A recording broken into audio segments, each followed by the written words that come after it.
गांव के बाहर घने पेड़ों के बीच एक बहुत पुरानी हवेली खड़ी थी। कहते थे कि उस हवेली में कोई रहता नहीं, पर रात के समय वहां से अजीब अजीब आवाजें सुनाई देती थीं, जैसे किसी के कदमों की आहट, खिड़कियों का खुलना बंद होना और कभी कभी किसी औरत की धीमी हंसी। गांव के लोग वहां जाना तो दूर, पास से भी नहीं गुजरते थे।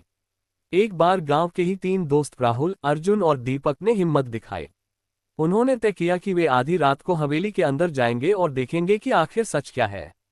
रात को जब सब सो गए, तीनों टॉर्च और माचिस लेकर हवेली पहुंचे। गेट जंग लगा हुआ था और खुद ब खुद चरमराता हुआ खुल गया। अंदर धूल और मकड़ी के जाले फैले हुए थे। अचानक दीपक ने फुसफुसाकर कहा, तुमने सुना? कोई रो रहा है। तीनों ने कदम रोके। सचमुच हवेली की ऊपरी मंजिल से किसी औरत के रोने की आवाज आ रही थी। वे धीरे धीरे ऊपर पहुंचे।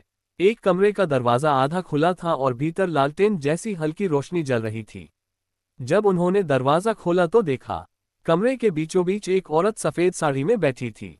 उसके लंबे बाल जमीन तक फैले हुए थे और आंखें बिल्कुल लाल चमक रही थीं। वह अचानक खड़ी हुई और तेज आवाज में बोली, तुम यहाँ क्यों आए हो?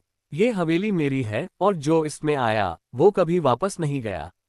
तीनों घबराकर पीछे हटने लगे, लेकिन दरवाजा अपने आप बंद हो गया। खिड़की से आती हवा अचानक थम गई और पूरा कमरा अंधेरे में डूब गया। जब उन्होंने टॉर्च जलाने की कोशिश की तो देखा, औरत उनके सामने नहीं थी। लेकिन दीवार पर उनकी ही परछाइयां थीं, 4 परछाइयां। चौथी परछाई किसी अनजान की थी जो धीरे धीरे मुस्कुरा रही थी।